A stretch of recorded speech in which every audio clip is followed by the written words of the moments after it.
Yes, so meron kaming mga gusto, like si Dom gusto niya ng overlooking yung venue, and then ako naman another thing, gusto ko countryside.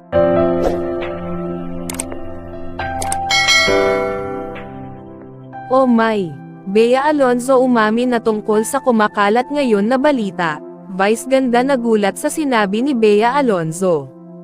Mga netizen masayang-masaya sa ibinalita ng actress na si Bea Alonzo tungkol sa status nila ngayon ni Dominic Roque.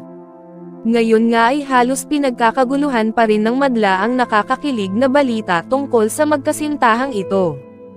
Hanggang sa ngayon nga ay halos laman pa rin sila ng social media, halos kilig na kilig ang mga netizen. Kung matatandaan nga natin kamakailan lamang ay nagkahiwalay na ang couple na ito dahil sa hindi maipaliwanag na dahilan. Halos nalungkot nga ang lahat matapos malaman ang mga pangyayaring ito, dahil hindi nga nila sukat akalain na mauuwi pa sa hiwalayan ang magkasintahan.